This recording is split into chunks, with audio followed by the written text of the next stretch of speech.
baby blue. Yeah, those baby blue.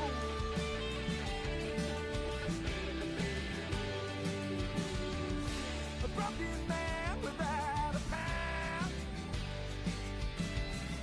A vagrant aimless without a mouth. Took 2 long breaths and just one more. Till my lungs couldn't hold another. For you and me.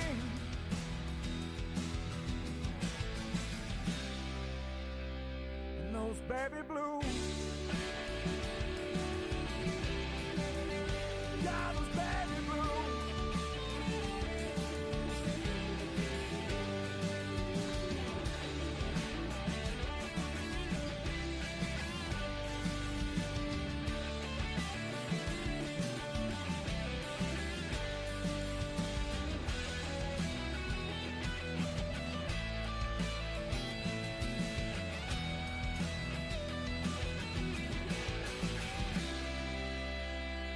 Those baby blues. Yeah, those baby blues.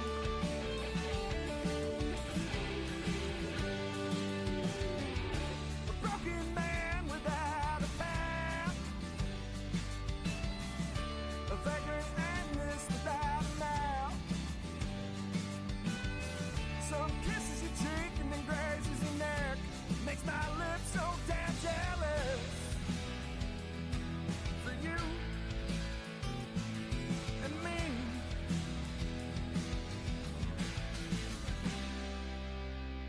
And those baby blues.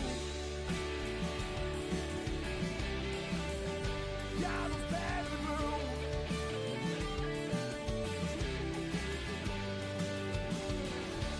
Take my picture with you when you go out west. Those baby blues.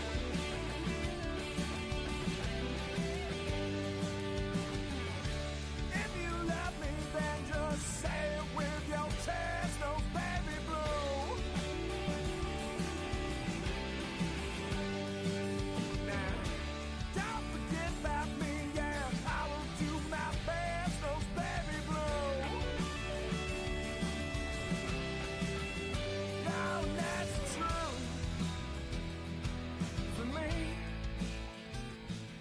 and you.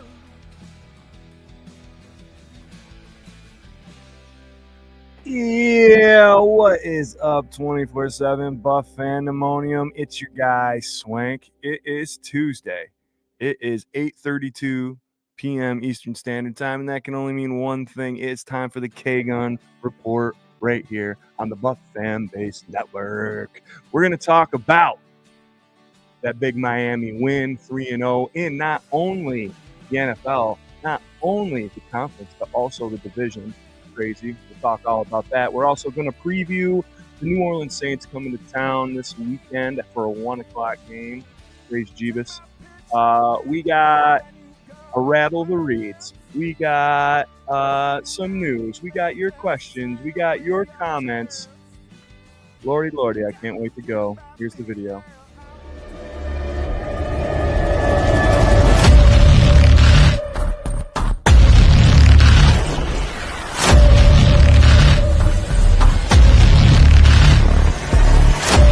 Hey Bills Mafia, this is Don Beebe of the Buffalo Bills, and you're listening to the one and only K-Gun Report.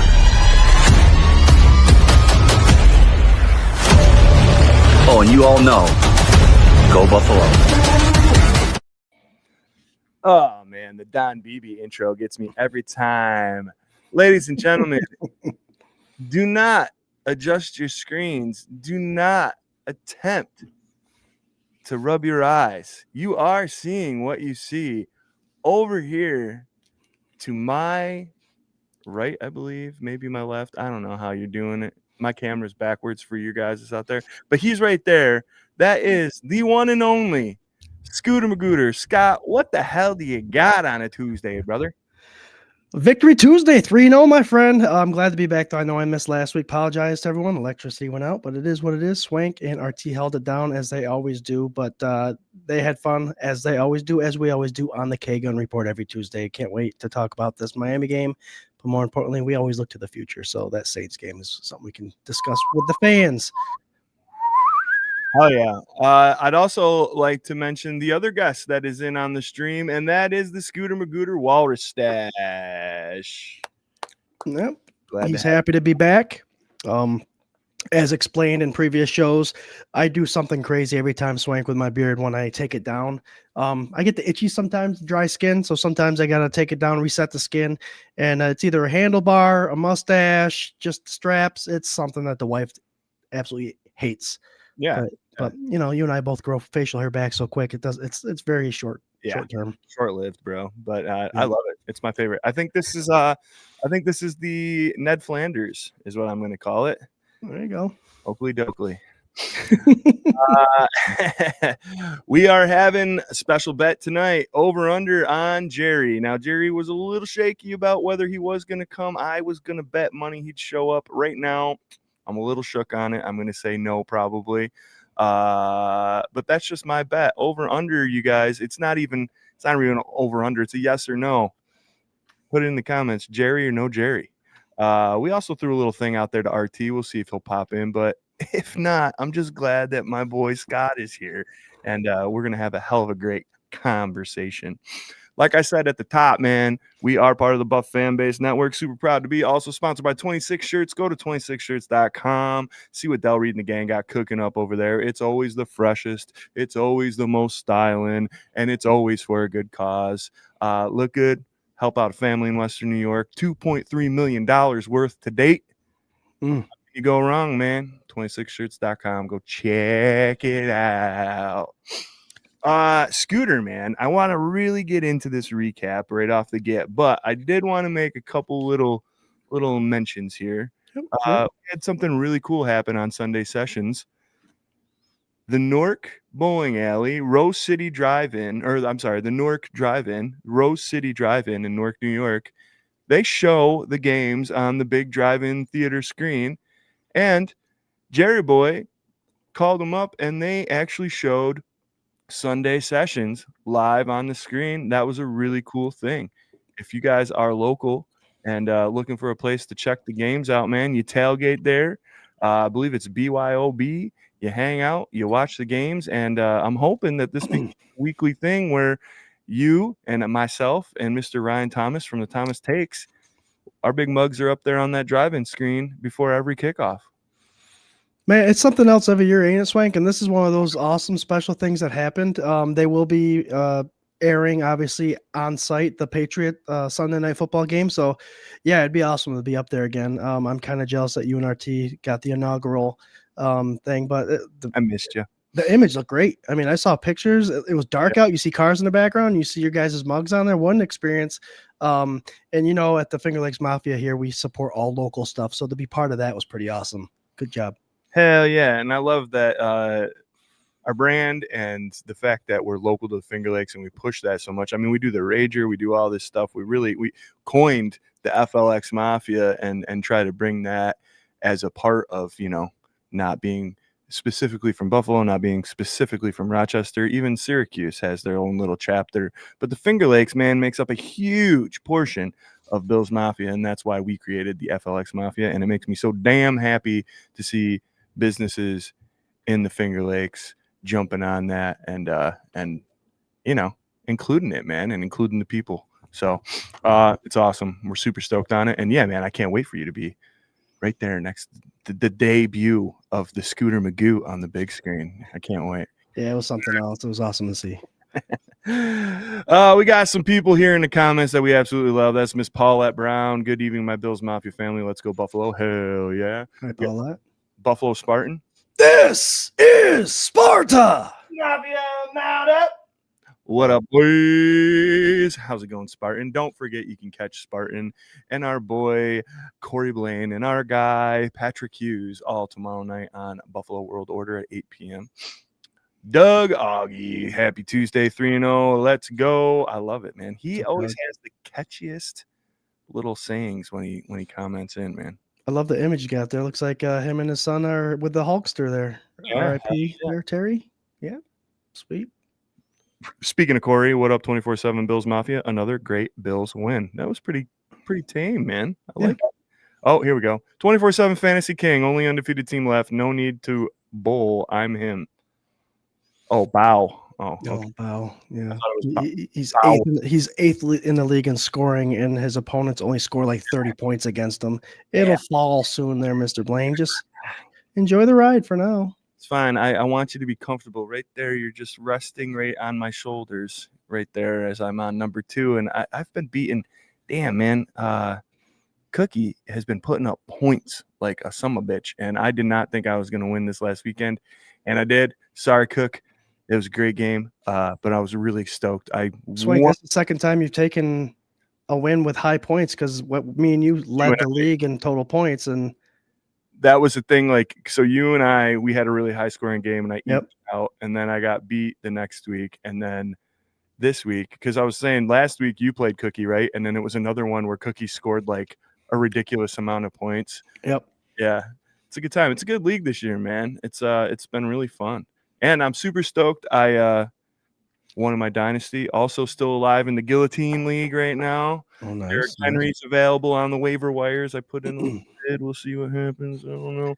Oh, dude, but Kyle's the one that got cut. Gober. Oh, did he? Yeah, I thought it was like, and it was like 1.3 points or something ridiculous that he got cut out by. So, speaking of getting cut out, have you seen those fantasy leagues now that at the end of the year they vote someone off, but they don't tell that person that they're voted off until the draft party? So you show up with all your notes, right?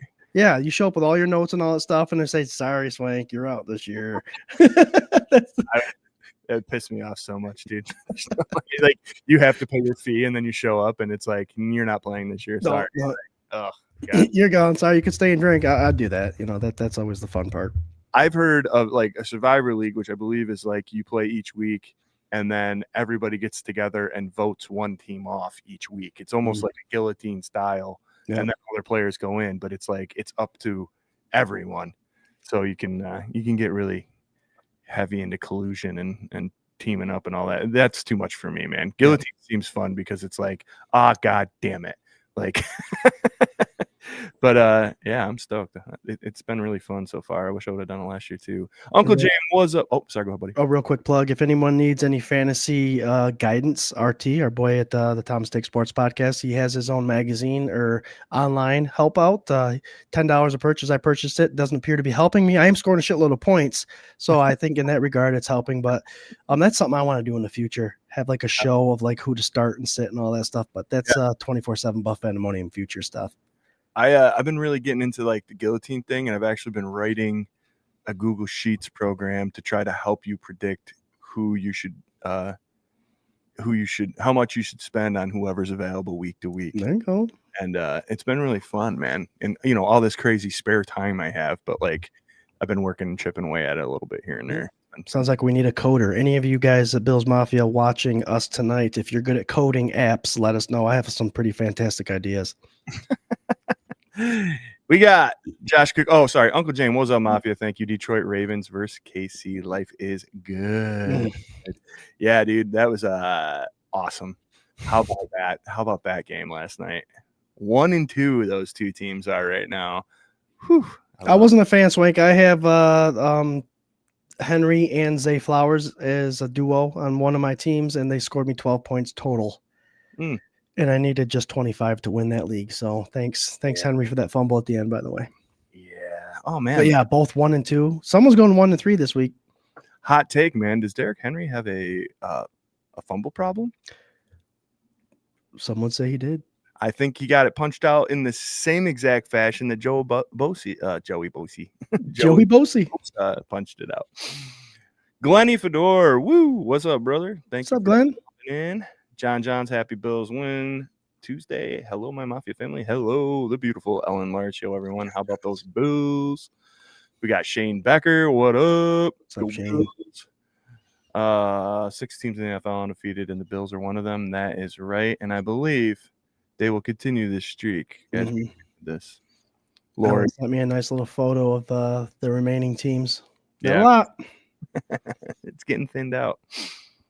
Corey is not humble at all. Absolutely. With the mustache. Yeah, I like that. That's a good one too. Mm-hmm. Corey, it's fantasy football. Who cares at the end of the day? Ha ha ha. Just enjoy being undefeated so far. Oh, don't do that now. I love when he talks smack. Like when the next sentence he's trying to justify why he's talking. Hey man, I love you guys. Just busting balls, man. He's so Own it. It's because he's such a good dude. I really liked how he dissected every single team. Like in our group chat, it was like, this is why you suck. This is why you suck. Yep. This is why you suck. And then at the end of it, he's like, but it's all good fun. I love you guys. But it's pretty fun. This has been like one of the funnest years, I think, man. For sure. Yeah. All right, so we're going to get into the game here, and please keep your takes coming, keep your comments coming. I want to hear all about what you guys got to say about this big win that we had against the Miami Dolphins. 707 of you tuning in live right now, and it's early. We're going till 9:30, so get your popcorn ready, crack a beer, and let's go. We have one of our newest segments that I really, really have been enjoying so far. It's called 3 Up and 3 Down.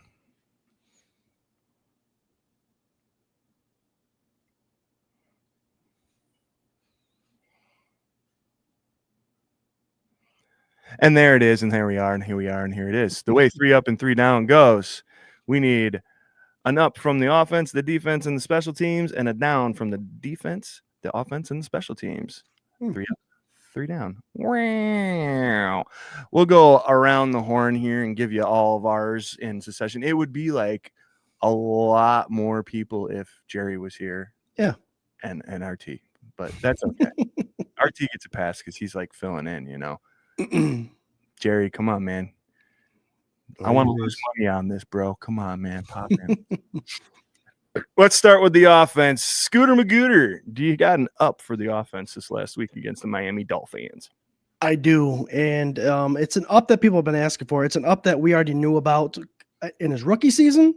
Kind of lost it in the second year, but he's showing some glimpses of his rookie season, even some more of a reliable target for Josh Allen. That's Dalton Kincaid. 5 catches, 66 yards, and a touchdown. Those catches were huge. The yards after catch were huge, and he just seemed to. There was one ball that Josh Allen threw where Kincaid did what he's known to do in finding an open spot in the zone, and I'm telling you, it was no bigger than the screen I'm looking at right now. But Josh found that spot. Kincaid found that zone, and he's becoming quite the reliable target. So that is my up for the offense. I have him on fantasy. I did that for a reason because as we mentioned in previous shows, Swank, Kincaid could have an amazing season. His just targets, catchable targets last year were down like really low. So if Josh Allen and him can just bring that up even half, he'd have another amazing season. And so far, that's what we're looking at. So that's my up for this game. For sure, Dalton Kincaid. I do have another up though. When I'll let you give yours first. Well, thank you for in line. It's he hasn't been around for a week, so now it's I know you're jumping. It's okay. It's all right. I had the tight ends as well, but I had a backup because I thought maybe we would be talking about tight ends. My tight end pick also included this man right here, who is the highest rated tight end through 3 weeks in the NFL. That's nuts. Jackson Haas. Only 1 catch for 5 yards, but that catch, my friends, was his first NFL touchdown. And oh my God, let's talk about a rookie who blew a block the play before, and it was looking like, that's not good for Jackson here. But he's a rookie. He's getting his feet wet. What's he do? Stays with it. Next play, blocks, rolls with his quarterback, and takes the little flip for his first NFL touchdown. That is a pro level move from a rookie who has literally basically eliminated Alec Anderson from having to report as eligible all these offensive snaps. He is a blocking machine, and he's come up huge with a couple big catches through these first couple weeks. Very impressive rookie outing for Jackson Haas.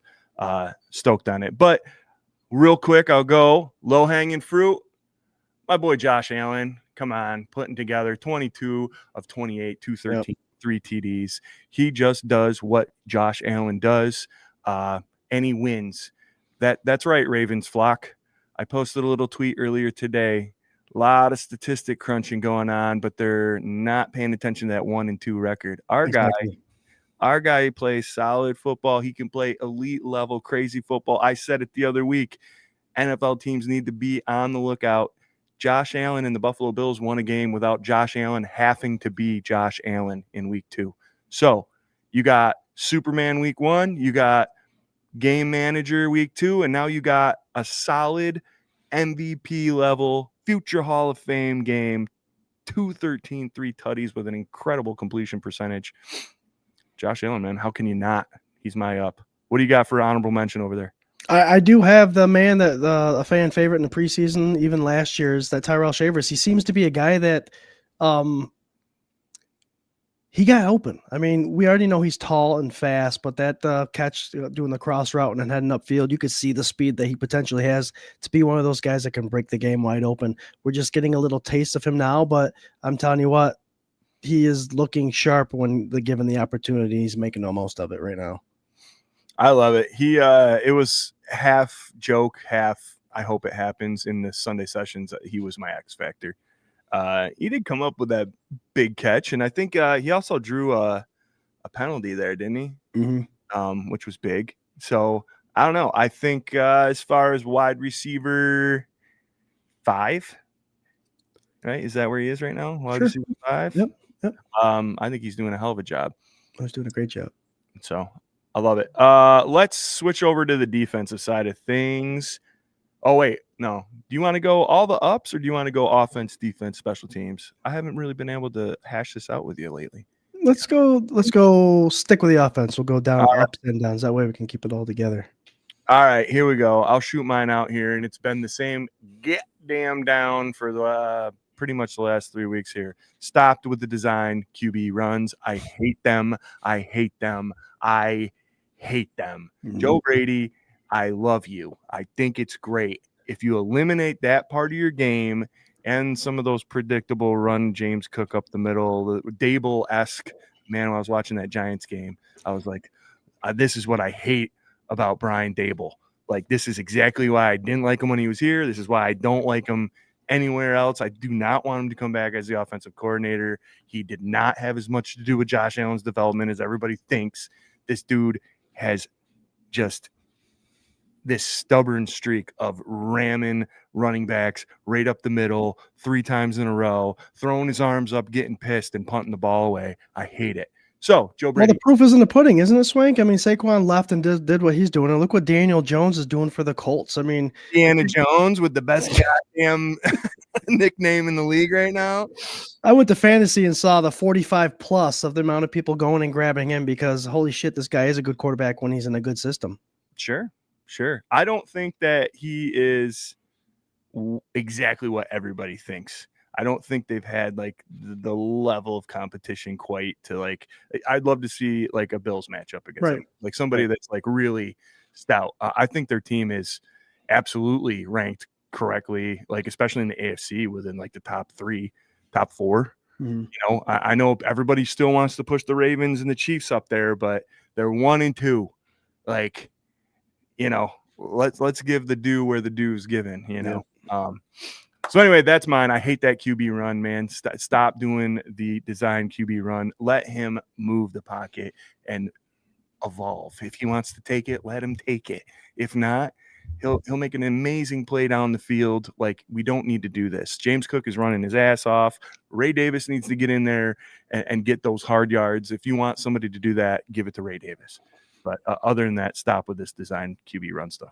So, Swank, are you saying you're over the let Josh run the ball to get the mojo going? You think he's mature enough to now? It's not like he's got Josh needs to run the ball to get the gears going. You think he's over that?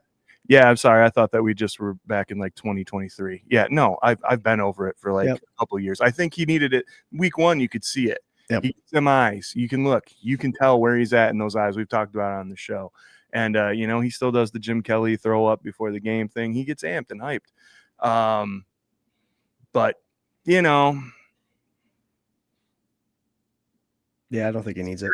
you don't need it. I don't think he needs it. You know, I mean, I'm okay if he calls for it, fine. It doesn't feel like he's calling for it. I think like he could do those like why the designed up the gut one when you could roll it out and then he could cut in. I mean, it's guaranteed at least 4 yards usually when he does that. You know what I mean? Yep. If that's what you need, get a little bump out of bounds, get going, fine. Yeah. I don't see why it's necessary. So You're right. The quarterback keeper is one option. At least if he's rolling out, he could throw the ball if he wanted to. So give him the option. If he wants to get the cobwebs loose, he'll keep it himself and make that decision on his own. yeah, 100%. Yeah, for sure. What do you got, buddy? I have going back to the play call thing. I want to see Josh Allen put the ball downfield.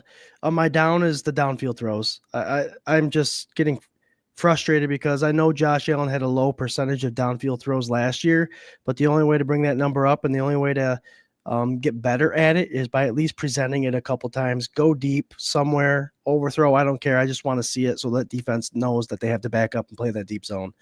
But just a deep throw that goes over 40 yards. Love it. Love it. All right, here we go. Defense. We're going defensive. Oops. Go ahead, buddy. What do you got? I got Bernard. Terrell Bernard. Obviously, we're missing Milano. We're missing Ed Oliver.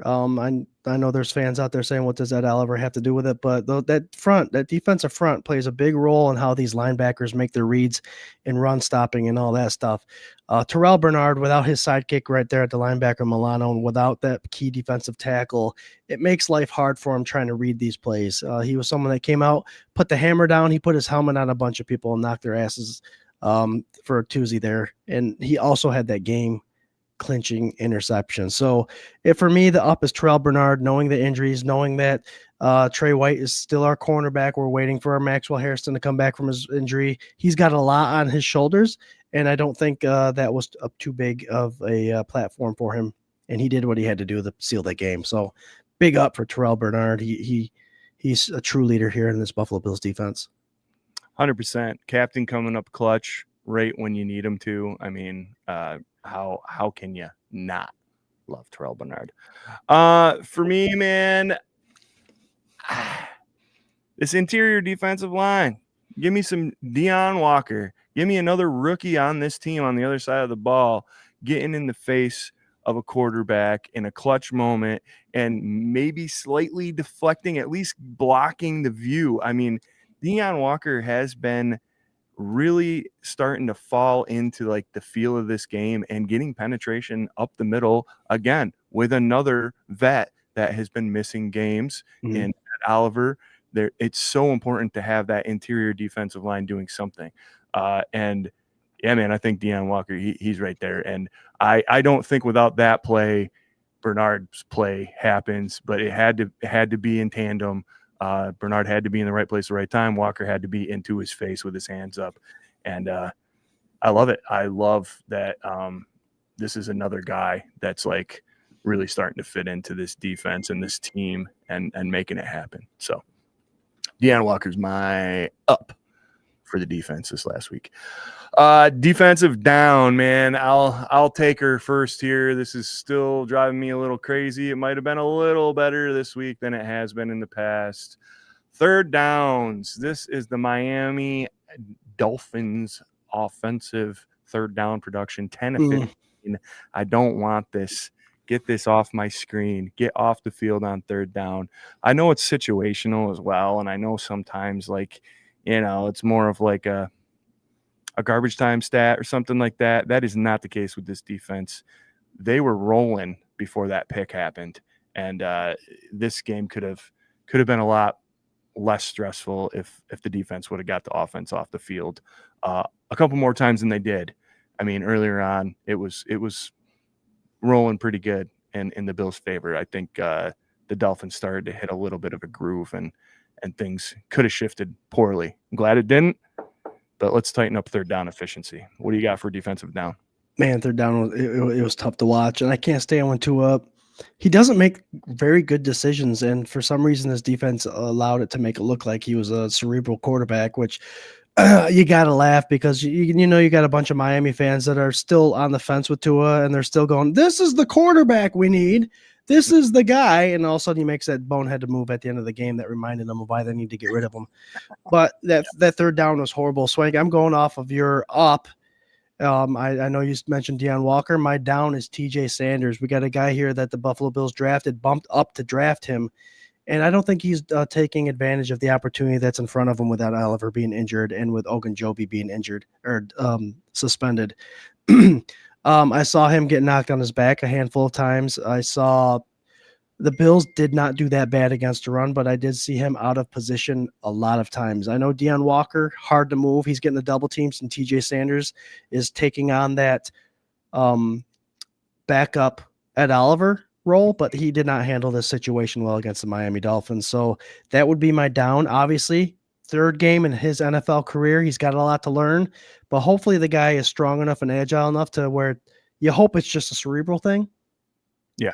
A positional thing, being in the right position at the right time. And if he could fix that over the next couple of weeks, I hope to see the turnaround. But from right now, he was my guy that I was like, I want him to be good. But right now he looks like he's learning. I'm trying to find his stat line for the game, and his name does not even show up. Not one tackle. Yep. I mean, I don't know how much that says. I think it definitely supports you're down for sure. And I know that it's frustrating, right? Watching us spend so much capital on the defensive line this offseason in free agencies, which two of them are suspended and coming back shortly, but still two of them are suspended. We got some injuries, and then you invest in the defensive line in the draft heavily, and your second round pick and third round pick, right? One is inactive, a healthy scratch. The other one isn't showing up on the stat sheet. So thank God for Deion Walker. Thank God for Brandon being able to hit on these later picks. I'm not saying, and I think RT alluded to this Sunday sessions or the K-Gun report, not saying it's a Kyer Benford thing yet, but we need to see a little something out of. Swank, to your argument, I'm seeing he had TJ Sanders had 36 snaps to Deion Walker's 19, and we're mentioning Deion Walker more than we are TJ Sanders. So, I know at least two big plays in the last 3 weeks that Deion Walker's done. Sanders, I think I saw him flash a little bit week one, maybe getting a little pressure. Other than that, I'd love to see their stats side by side. We'll have to run that here for the year. But, yeah, I like it. Let's hit special teams really quick. You want to go first on the up? Codrington did a great job kick returning. I think he averaged over 27 or something yards a kick return for this game. What was it, Swank? You got it right there. 31.7. That's amazing. Mm-hmm. This new kickoff rule is kind of forcing these guys to take it out, and he's doing a great job. He will break one. If we still did bold predictions, I would say potentially this week would be the week for him. But the Bills actually traded draft picks away for him from the Jets last year. A move that we all thought was like, why are they doing that for a guy that's just specifically for special teams? But you're looking at it right there. If you can get the ball out, I mean, he's catching it at the 2 or 3. So if you're getting it close to the 35-yard line every time, what do we say all the time, Swank? Give Josh the ball with a short field. You're in good hands. So he's doing exactly that. Yeah, man. Like a good neighbor. Yeah, or no, he's Allstate. Yeah, he was my up as well. I'm not going to try and find another one return-wise. You can tell even the first one, he was slamming the ball. He knew he almost had her on the one side there. And, yeah, I believe he's going to break one for sure. If we're going special teams down, I got two, so I'll leave the one for you. I think the big one I'll leave for you. Kick return coverage, man. I want to see a little bit more out of that. I want to see better coverage down the field. I don't think they're horrible, but I do think there's been scenarios where they've let kick returners get a little bit further than I like, especially, when they're starting on the 40 or, like their own 40 or beyond. And it's happened a couple times. It happened at least once in the Baltimore game. It happened at least once in the Jets game. And I think it happened at least once in the Miami game here. So tightening up that coverage is big for me. What do you think? There's been a lot of talk, do we keep Prater and do we let Bass's groin or quad or whatever it is heal? I was on that fence. Prater is a guy I think could play the whole season. He's played in the elements with the snow, the wind, and the rain, and all that good stuff. But that hard left overhooking kick kind of concerns me. It's not like it just went wide left barely. It was hooked bad. Obviously, he had a decent rest of the game, hit all his extra points like he should have. But it didn't look good. I don't expect a field goal kicker to be 100%, but that was concerning to me. Yeah, man. It was out of nowhere. Yep. The dude's been automatic, and that was just like the worst hook. And no, it was a great hold.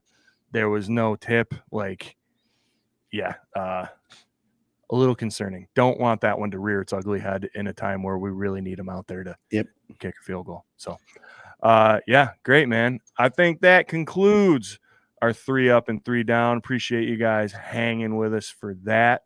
Want to remind you guys that we are part of the Buff Fan Base Network. Super proud to be. As such, we are sponsored by 26 Shirts. Go to 26shirts.com and see what all the good stuff they got going on over there can get you looking good and feeling good for donating to a Western New York family in need.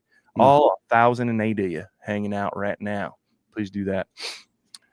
Ellen says deep passes every once in a while will keep the opposing defense honest. I agree, man. I'd like to see a little bit more of that. I don't know if Brady's holding back these plays. We talk about it every single year. I feel like, is he holding back so much because like the competition hasn't really been like that crazy, He very well could be. Yeah. I feel like in that Miami game, like it was getting to the point where it was like, you can't really hold too much more back here. Like, it's a good thing that defense came up with something. Mm-hmm. But yeah, that's a dangerous game to play. But yeah, I agree, man. I think he could take some more shots, and I think Joe needs to loosen the reins a little bit. I think Josh has got some great instincts. So Elijah Moore's been doing a great job. I think he's holding the Isaiah McKenzie role, but I think he's actually doing a better job with the limited touches he's had.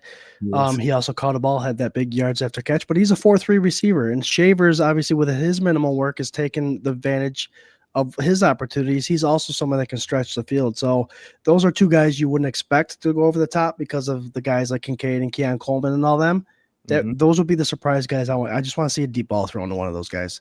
I think they'll surprise you. I think they can catch up and get underneath it. It'd be super nice. Super nice to see. Yeah, little housekeeping. We did sign Nick Broker to the practice squad today, an offensive lineman. Also, the Bills signed linebacker Otis Reese to the team's practice squad and released cornerback Jalen Kimber.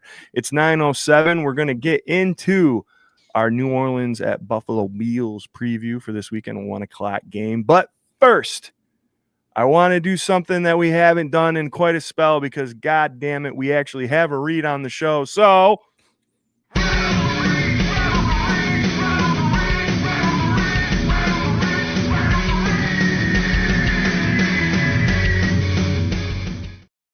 that's right, rattle the reeds. Rattle the reeds, rattle the reeds, rattle the reeds. Love it. Scooter Magooter. Yes. Did you know that Josh Allen, who entered the league in 2018, has scored 268 offensive touchdowns? Did you know that? That's a ton. That's a ton. Yeah. 2018 till now. Did you know that is more touchdowns Josh Allen has scored than 12 other NFL teams? In that time period?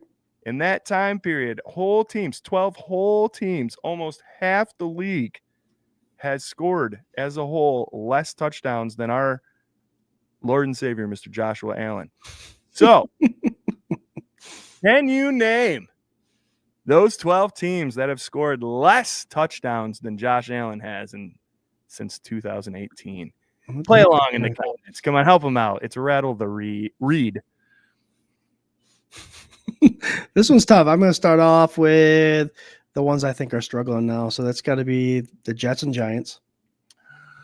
The Jets and Giants are both on this list. The Jets have only scored 203 offensive touchdowns in that time frame. The Giants have scored 220. They are the bottom dwellers on this list. Which I love. The reason I brought that up is because I saw something. I think you reposted it, Swank, on Twitter about the somebody complaining about New York teams being having a bad month. Yeah, but then you pointed out the actual New York teams, the not the Bandits, but the Bills and all that stuff. Those guys are looking bad. The Jersey teams are looking bad. The Bulls, yeah. Panthers. The Panthers, yes, they are on this list. 245 they have scored. Eesh. Bears and Steelers, because they don't score a lot of touchdowns. Bears and Steelers, yes, 250 for the Bears, 253 for the Steelers. You're killing this. Oh, hold on, I got to pull up the NFL thing here. Let's stay in our division here. How about Miami scores a lot of touchdowns? How about the Patriots? Patriots are number 2 on this list with 258. Okay. I'm just going down divisions here. You got half of them. East. West. Who got new quarterbacks? Knicks. Let's go Broncos. Need a new quarterback to put points on the boards. Broncos 247. Geno Smith. They needed to bring him in to put points on the board. So Raiders 250. Yes, sir. You got 4 left. Chargers score a lot with Herbert. Chiefs are good. Let's go NFC now. Is Colts one of them? AFC? Colts? Nope. Colts are not on this list. That's your first miss, though. That's pretty good. I'm trying to think of quarterbacks that I'm going right to quarterback Swank. So I'm going to teams that are like, I get it. Let's bring in quarterbacks because we need to put points on the board. Stroud started off hot, but he's been slow the last couple of years. Let's go Texans. Third on this list with 256. I got to throw the Titans in there too, possibly. Titans are not on this list. Okay. All right. Yeah. Lori says Saints. Saints are not on this list either. Jaden Daniels, quarterback. Oh, let's go Commanders.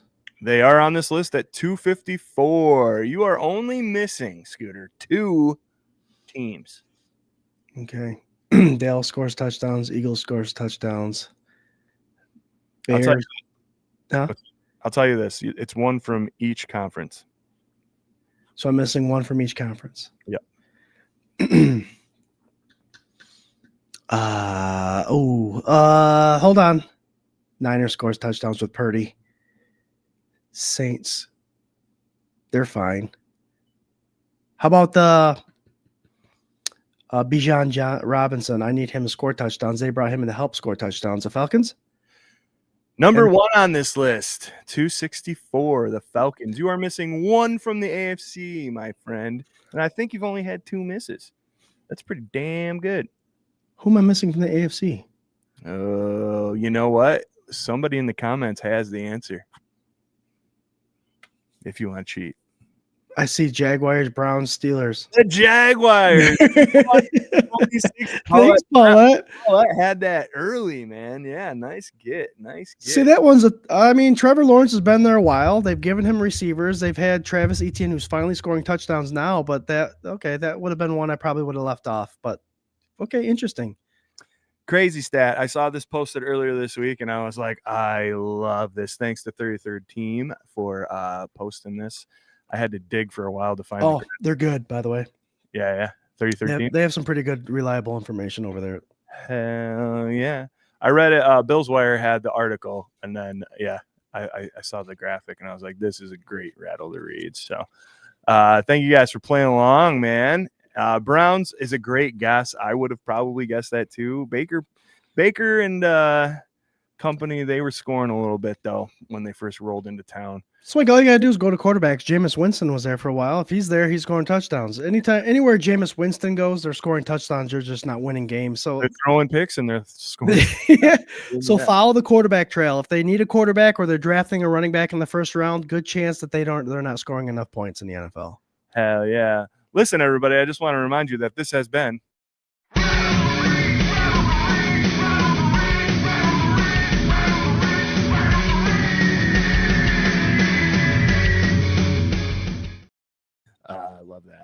One team, the biggest surprise for me, the one team I didn't think was going to be on there would be the Titans. Yeah. Tannenhill, though, remember they were a little bit of a juggernaut. Derrick Henry, Tannenhill, stuff was kind of moving for him for a while there. And that was all definitely during the early Josh Allen era. Yeah, I mean, I think it's crazy that it's almost half the league. You know, like it's really gnarly. And that's just Josh's touch. That's not any rushing touchdown from any other contributor. I mean, these are just Josh's touchdowns. Like, puts things in perspective for anybody that even has an ounce of doubt in Mr. Allen. That's right. It is 9:14, guys. We're switching gears right here, getting you ready for this weekend at 1 o'clock. Saints come to Buffalo. I heard some crazy stats, man. I don't have them here, but I was listening to VR, and like the Saints just have not played the Bills like a lot. That was what I'm going to come with Swank. They played each other, 13 times or something like that? I mean, it's crazy, the number. Yeah. Yeah. I mean, they had that big Thanksgiving game, right, where Trey got hurt, and the Bills blew him out. The time before that, the Saints blew the Bills out. And before that, who knows when the hell they played each other, because who gave a damn, really? Well, I mean, the Bills were not very good, but like Drew Brees, the Saints, whatever, they were a pretty competitive team for the most part when Brees was healthy. And I don't remember. I really don't remember any of those games. You know what I mean? Right. Since we're talking about it real quick, overall record, the Saints lead the series 7-5 as of 2021. Their first meeting was in 1973, a 13-0 shutout victory for the Saints. And there's been a couple of other notable games. That Thanksgiving one was the one that you mentioned where Trey White got hurt, but blowout 31-6, but 13 total times since existence. That's crazy to think about. Wild. Absolutely wild. Well, man, we usually do it quick and dirty here. And if you want a little bit more in depth and you want to hit with us right before kickoff, we are doing Sunday sessions an hour to an hour and a half before kickoff every single game day. We are the official kickoff show of the Buff Fan Base Network and Sunday sessions. You can catch us right here where you're watching this. Myself, Scooter Magoo, and RT Ryan Thomas from the Thomas 6 Sports Podcast. We hit you right with the inactive as soon as it comes out. Have a quick discussion about that. We give you all of our takes. We take all of your questions and comments, score predictions, X factors, and we get you ready for your game day. And man, a 1 o'clock, a 1 o'clocker, one of the lasts. It's only one of the last 1 o'clock games, bro. Well, I'm looking at the schedule and I'm thinking, okay, my kid has football. It goes till 12 o'clock. So we air live usually 11:30. And I'm thinking, okay, please no 1 o'clocks in the first 8 weeks. And unfortunately, we have 3. So this will be the last one I miss, Swank. I just found out live with all you guys that Scooter wasn't going to be there this weekend. Damn it. All right. Yep. Jack scored his first touchdown last week, by the way. I saw the video, dude. I've been so crazy. I did like a really last minute show in Buffalo last night. I saw that. How did it turn out? It was great, man. I opened up for this girl. Oh man, I got to think of her. Her name was Angel, but she came from France. She's on tour from France, and she was outstanding. I got a bunch of videos I'll be posting to the Derelicts social medias later. But yeah, it was really cool. Really great place.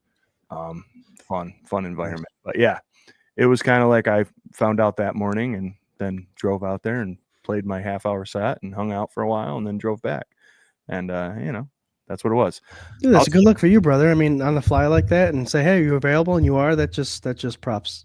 Yeah, man. I mean, I'll play anytime, anywhere, all the time, and helping out somebody in the local scene that was sick that couldn't do it. And yeah, man, it's just like really nice little songwriter community that we've been kind of cultivating here over the last little while. It just seems like people are coming together more and helping each other out more, and it's been really fun. So nice. I'm happy to do it. It's great. Got hooked up with a promoter and tour booker from Knoxville as well, and I might be heading down to Tennessee next year for a couple shows. Yes. More on that soon. We're rooting for you.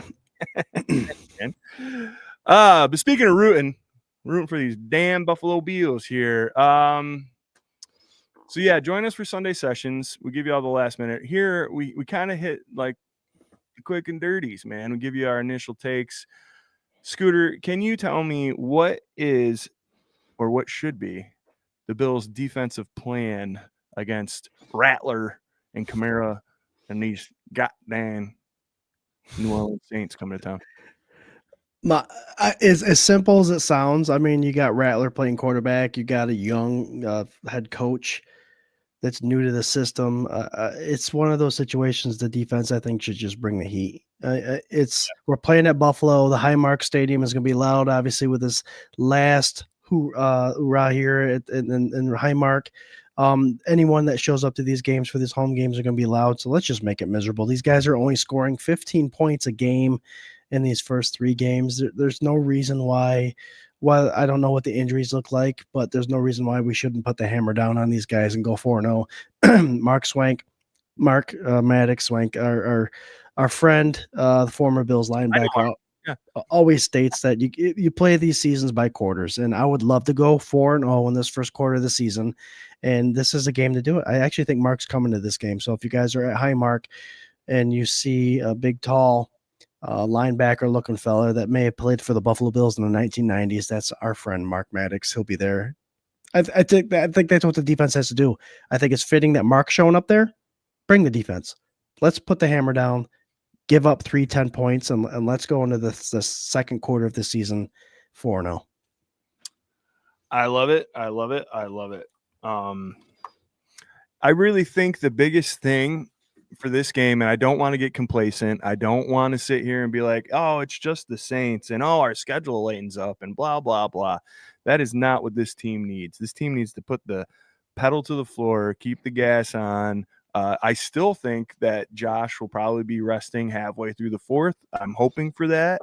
Let's keep everybody healthy and happy and come away with a solid win. This is a game they should win handedly. This is a game that they should be able to inflict their will. Whatever they want to do, they should do it. And this needs to be that way if they're the team that we think they are. No, they are. So, yeah, defensively, man, you got to shut down Kamara. You got to shut down the running game. Rattler, he's a young quarterback. I like him. I really do. He's got the best quarterback name in the NFL right now, aside from Indiana Jones. But who could have thought that Dan Jones was going to Indianapolis? I mean, it's too good. It's too good. A Mountie in Indiana with a great nickname. I can't believe it. But, yeah, man, I like Rattler, and I think what needs to happen for me is these defensive ends need to start cooking. They need to start getting pressure. We need to see Greg Rousseau get in the backfield and hit a dude. I need to see that. I think Groot's been getting a bum rap this year, man. He's constantly double teamed. Everybody knows how athletic he is in the NFL, and they play him the same way that they've played him for the last 2 or 3 seasons, and something needs to happen. Now when we get and I always screw his name back, like Hoyt.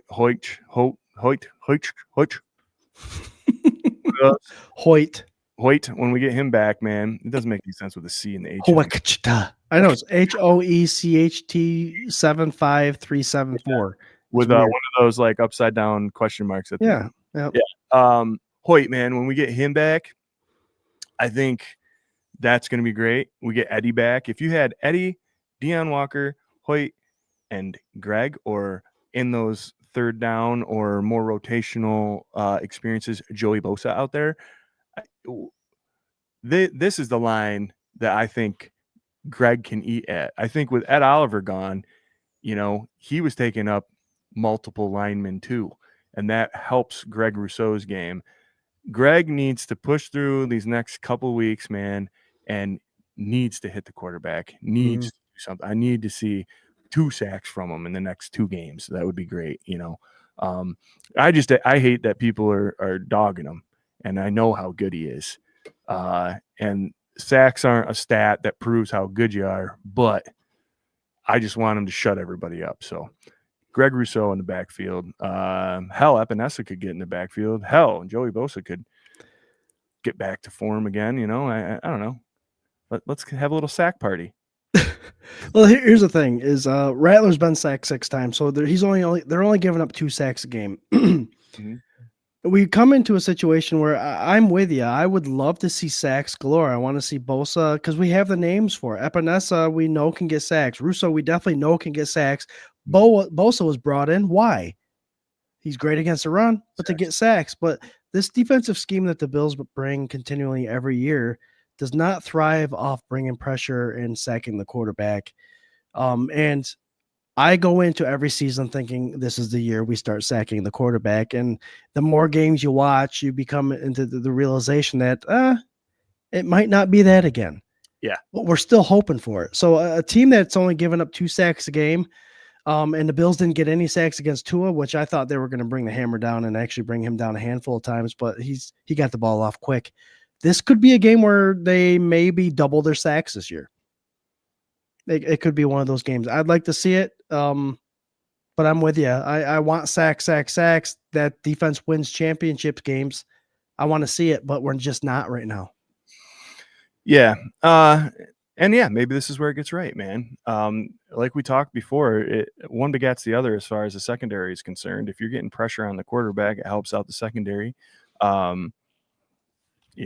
Trey is looking a little more elderly as the season's been going on. It's gnarly that we're going to be a quarter of the way through it. Basically here, a little less than a quarter of the way, I guess, now with the extra game. But yeah, week 4 already. Wild. But he's slowing down quite a bit, and they're targeting him quite a bit. It might be time to get another rookie out there. Well, Swank, with a raise of hands, and there's only 2 of us, but I'll be honest with you, I completely forgot that we do have a rookie in the waiting. Our first round draft pick. We were 3-0. I guess that Ravens win was a bit surprising to me, just the way they pulled it off. And now that we're riding that and winning games, it's like, oh my gosh, Trey looks like he's getting old, as we mentioned previously, but it's like, oh my God, we have our first round draft pick that's still coming in. Yeah. Who's a 4.2 40 and can cover and do all that stuff. We still got that coming back. I can't remember if I saw it in the messenger. I don't think so. I think it was on Twitter. But somebody tweeted out that Tyreek Hill touchdown where he put the move on Benford, actually. And somebody was like, I can't wait for Maxwell Hairston. Like, if he was out, exactly, that's what we need him for, is right there. Those cuts. He'd have made up for that space, and he would have probably also jumped on that Waddle quick slant. Yeah, 100%. But he needs to get out there and get reps is the main thing. I mean, dude can be fast. That's fine. We need to get reps. And knowing how the Buffalo Bills are, he can start practicing hopefully at the end of this week, right? Yep. How much of a ramp up? Do they save him till after the bye with the more favorable schedule that we have? Who knows? And is he ready? Is he even ready? That's the conversation. If we go 4-0, do we have to bring him back soon? Yeah. Yep. So, all great questions. Let's switch over to the offensive side of things. What do the Buffalo Bills have to do offensively to put a thrashing on the Saints this week? This will be a FanDuel advice type of situation here. I believe the Bills, you said it, Swank, Josh Allen will be sitting possibly the 4th quarter. The Bills are going to jump on these guys quick. If there is a 225 over for Josh Allen with plus money, get it. If there's 3 touchdowns with Josh Allen total, get it. This is they're going to showcase something here at Highmark. I think the offense, they do have Davenport, I think, is the guy that brings the defense, has a bunch of sacks, 3.5 at this point. But if you can block him, which our ends have been doing well, Josh Allen's going to have a day. So just call a smart play there, Brady. Let Josh throw the ball deep. I think this will be the week that we throw the ball deep. Obviously, it's one of those situations that I called it out in the downs earlier this week, this show, saying we need to throw the ball and open it up a little bit. I think this is a week that we see it. So Josh Allen is going to be the star of this game. I love it. He's the star of every game, really. I mean, and as he should be. I wanted to look something up really quick here because Lou said, I just want to shut out, and that made me be reminded of something that I read either earlier today or yesterday. The Bills, I think right now the early line, minus 16.5. It was 16.5, correct.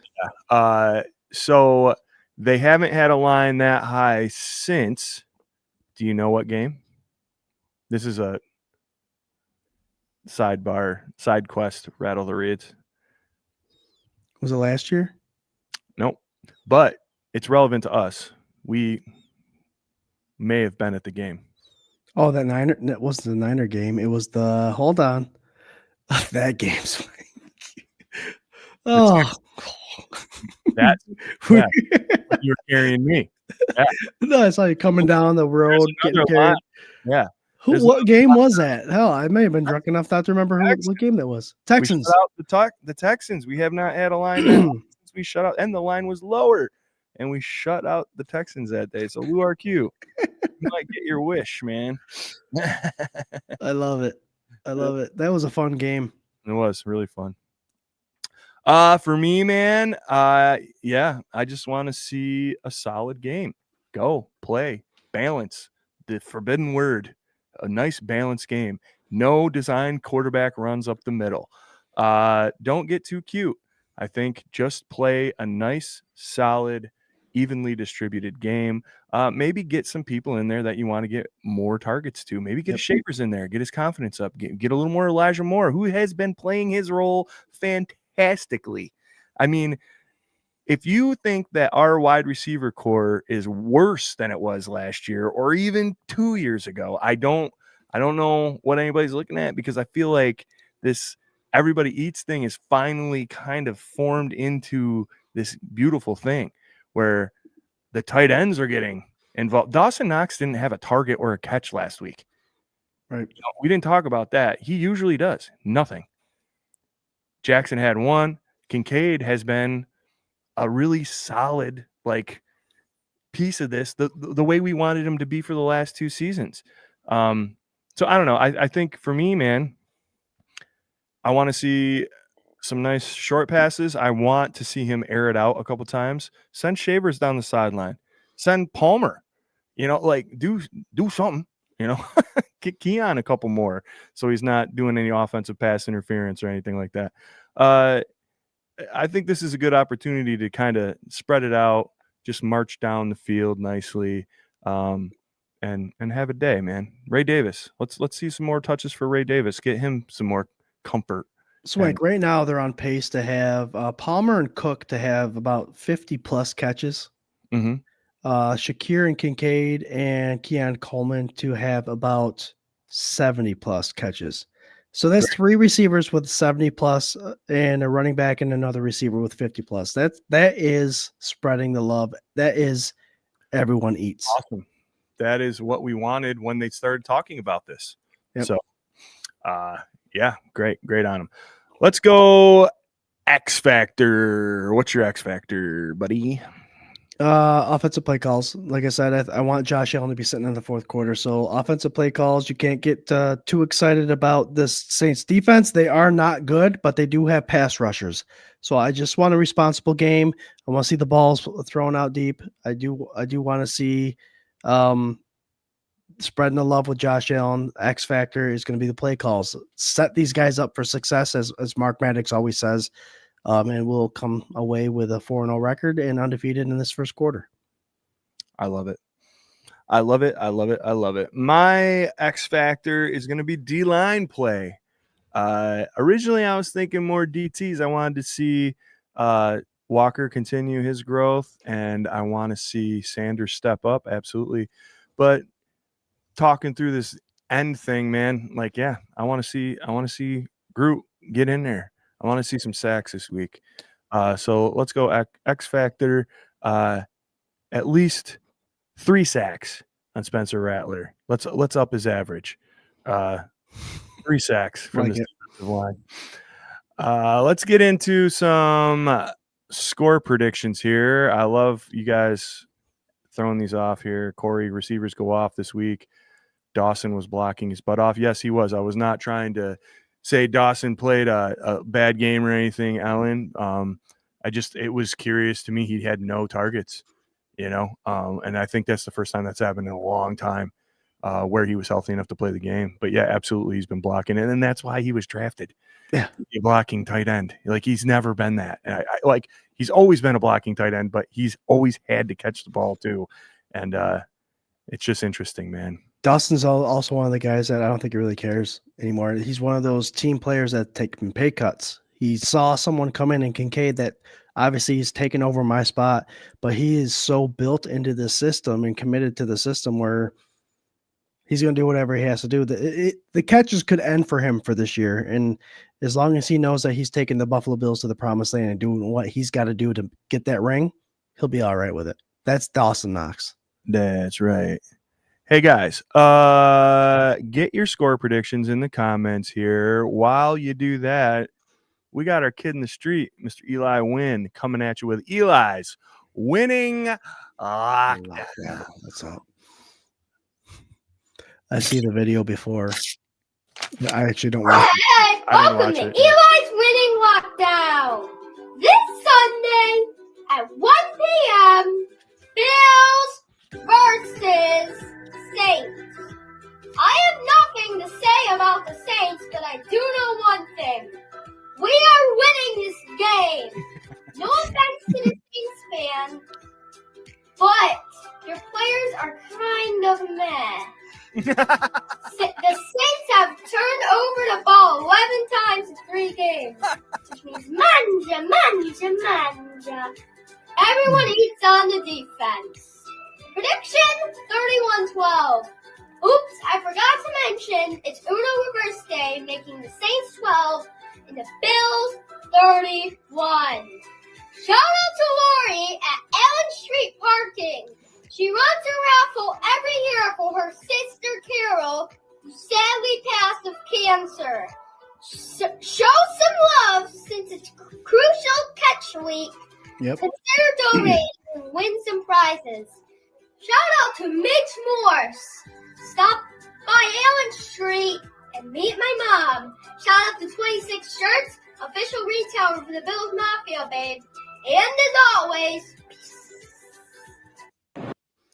that's our guy Eli right there. I love it. Kid does such a good job, man. I'm gonna keep that that little QR Venmo up there if you want to help out. God, he does such a good job, man. Every week he just keeps getting better and better. I'll say better and better. He's got great shout outs, and the videos are getting more and more involved, which is awesome. Yeah. Eli is learning. He's learning. He's evolving. Yeah. Great job, man. We love you, Eli. And as always, man, if you bet his picks and his wins on the money line, dude, you're in it. You're in the money if you do it. The kid's 3-0 on the season, as is Scott and myself. But give it all to Eli. Eli's got it. Let's see. We got Cookie saying 40-10, Spartan 54-13. Uncle Jane. Oh, Uncle Jane wants to know. We're gonna get there, Uncle Jane. We're gonna do a couple picks. I'm gonna try and wrap her up here quick because I know you got to get back to the onslaught of. I'm trying to think of you have like basically like a crowd in your house. It's like the crowd starts getting angry. Yeah. What do you got for your screw prediction? Did you do an X Factor? Did we do that already? Did I do that? Yeah, I think we did. I know I did mine. I just made sure. I want to make. Yeah, you did yours. Okay, go ahead. I got 35-10. I think Josh and the Buffalo Bills jump on these guys early, and we will see him sitting with 5 minutes left in the fourth quarter. But 35-10, a big Josh day, bet heavy on him and FanDuel or whatever you do, DraftKings. But that's my score prediction. I think we win this handedly at home with the Bills Mafia in house. Well, you're not going to believe this, man, but I do have it written right here, 35-10. That was my score prediction for last week as well, and I'm going to keep it rolling right into this week. Same diff. I think that touchdown comes in garbage time against our backups. So 35-3 for the majority of the second half of the game. We already have our trap game. It was a Miami game. They kept that one close. Now it's just time to put the foot on the pedal and do Buffalo Bills things. No sleepy stuff, man. Like let's go. Keep it going. Run them over. Do your thing, and on to the next. That's what I like. about this her team. Scooter, you got a little bit of time just to do some picks here quick? Yeah, we can do the pick'ems. All right, here we go. You know what we like for the Bills Saints. Let's go Panthers at Patriots. Hit them up in the comments. What do you got, Scoot? I do like what the Patriots are doing. We do need someone in the AFC East that is actually going to fight against the Bills. I don't think it's happening yet. Panthers were tough last year at the end of the season. I think they start picking up earlier than they did last season. So Panthers are beating the Patriots at home. I'm there with you. I think last week's surprise will pick them up and make them a solid 500 team. And I think this is where they pick up another one of those wins against the Patriots. So there you go. John says, Piats. I was on Allen Drive myself last night, actually, which is pretty funny. According to ESPN, garbage time was what Allen did to Ravens. But when Lamar does it to the Browns, it's okay. Yeah, man, I don't know. I don't know. I really don't know. Like, who decides what with all these stupid takes about the Ravens and the Bills and whatever? Josh Allen just continuously gets no respect. Like, I mean, he can't mess up a little. He can't win and have an average game without them being like, see, we told you, it took 8 years, but here we are. Like, and Lamar, it's like, I don't know, man. Yeah, he's fantastic. Nobody's not saying that Lamar's fantastic, but there is a whole team. Like, there's a whole team around him, and they've lost two. Full of all pros. Yeah, full of all pros, and they've lost 2 big games against 2 tough teams. They blew out another team that is horrible, but they've lost the big games that really matter for, clout and rankings and records. You're 1-2. Yep. One of the, we're moving on. I'm sorry. We'll get to them very soon. I get it. I'm so mad about it. Jets. I just want to jump on that real quick. When it talks about quarterbacks, I'm a Jim Kelly fan. I'm a Dan Marino fan. And Dan Marino never won a Super Bowl. Neither did Jim Kelly, but they are one of the top quarterbacks in the NFL. Yeah. So when you're talking about these guys, and they were riding that poll for Jackson about his stats and his quarterback rating. Okay. Well, he took 7 sacks yesterday. He reminded me a lot of the Tyrod Taylors of the world that is not willing to make that mistake. Unless someone's wide open, he's not throwing it to them. And he's got Derrick Henry as a running back. So again, like your post said on Twitter, you're writing all these stats, but you're forgetting about the win-loss and how to manage a football game. That's the most important part. Josh doesn't have 8 Pro Bowlers on his team, all pros on his team to make that easy for him. And yet you still can't win games with all these guys. It's the key moments of the game when you need to perform, and that's when Jackson's not doing it. Mm-hmm. I 100% agree, and I think it's another one of those cases where, like, this Ravens offense and their defense has marquee names on it too. These guys were supposed to be the real deal, just wiping teams off the planet. This is their year, and when it comes to the big games, they can't do it. They haven't been able to do it. Now, I'm not trying to be a guy that's hitting somebody when they're down, because really nobody has knocked them down in the media at all. Mm-hmm. But when you're talking about the Bills, you always bring up the Chiefs in the playoffs. That's all I ever hear. None of this other stuff matters until you beat the Chiefs in the playoffs. Well, none of this other stuff in Baltimore matters until you beat the Bills in the playoffs. Yeah, beat the Bills in the playoffs. Beat a good team. Be a good team, like handedly. I know. You got us last year in the regular season, but then when it mattered, when all the cards were on the table, when we were kind of healthy, you couldn't do it. So until that starts happening, until you start like I just think there's a real lack of team, sense of team on the Ravens. I think it's all like these individual guys that are so talented that they can't fail, and then they're failing. And that's the truth in my that may be what it is. All that individual talent can't bring it together. Yeah. Yep. Here we go, folks. We're in overtime. That's right. We're in overtime. We're going to pick this game right here that we've been beeshing about. I like that you bring these up now, Swank. It makes it a lot easier to kind of pick apart. CNC, yeah. Trying to do a little bit more of that production value stuff, Yeah, so Ravens at Chiefs. The beautiful thing about this is one of these teams at best is going to be 500, maybe, unless they tie, which would be awesome. And the other one's going to be 1-3. That's crazy. Crazy. Go ahead, man. I'll give it to you first. I need Derrick Henry and Zay Flowers to score me some points this week. So, and Chiefs they have a knack to give the big names on the other team's statistics. So Ravens are going to explode after that horrible loss.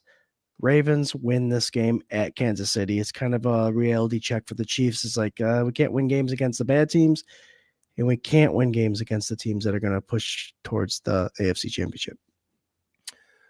I like it. This is really hard. I don't want to root for either of these teams. Tiebreaker against the Ravens, they're Swank. Yeah. As of now. Yeah. Here's the thing. I think the Chiefs. Did you mean to say that, Collinsworth? Yeah. Here's a guy. Yeah, he did. I think the Chiefs are starting to show what their record should have started looking like last year. I think they finally have, I'm not like a big conspiracy theory ref guy, but like they're getting no love from them in any sort. Like none of the stuff that's blatantly been sticking out over the last couple of years. I think they've fallen out of favor in that respect. I think Travis Kelce is older and that's showing. I don't think that they have really reliable receivers for Patrick Mahomes. He's had to do a lot more with his legs that he hasn't really done in like the previous couple seasons as he did when he was younger and first in the league. It is his 9th year. He is still top tier, incredible quarterback, but I just don't see that. Like they struggle against poor teams. And historically, they struggle earlier in the season than they do later in the season. They just gotten absolutely no help from the refs this year, and they're actually getting called fairly. And aside from the fact that the whole right side of the offensive line jumps every single time, but at least they got a call on that. Like they got a call for being out of formation or illegal formation. That was nice, and they did get a false start, I think. I just don't think that they can put it together against a good team for a full 4 quarters. I don't believe in the Chiefs at all this season, and that is the only reason why I think the Ravens are going to beat them. And I don't think it's going to be like a roll them kind of thing, which would be hilarious. If either of them got rolled, it would be completely hilarious. I'd love to see it the other way, where the Ravens get dismantled and it's 2 weeks in a row where they're like, what's happening? Oh my God. I would love that. But I would also love the Chiefs to get dismantled and be like, what's going on? We can't beat good teams. Well, I mean, it's a win-win, really. The only part that sucks about it is that somebody has to win. So, the best part about it is 4th 25 game. So after the Bills, you can watch it all. Yeah, I can. I'll probably watch Red Zone, though, because Mahomes will do something good, and I'll be like, I hate Mahomes.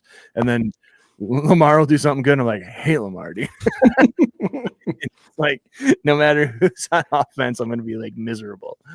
Let's see. Jamie, I'd love a tie. Hell yeah, dude. Ravens win this one, but then lose to Chargers and Lions. Dude, the Ravens schedule is brutal. Yeah, it's tough. It is brutal.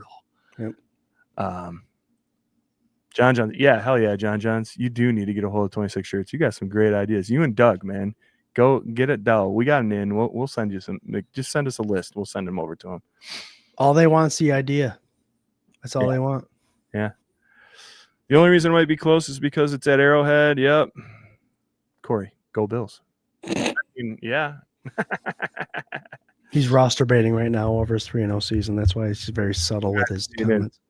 Did you make a trade today, by the way, or no? Did anybody? I tried, but I realized that the guy I was trying to trade away is on my other fantasy league, so that's a different story, Swank. Let's carry on. Let's go on to the next subject. All right, well, I'm going to send you.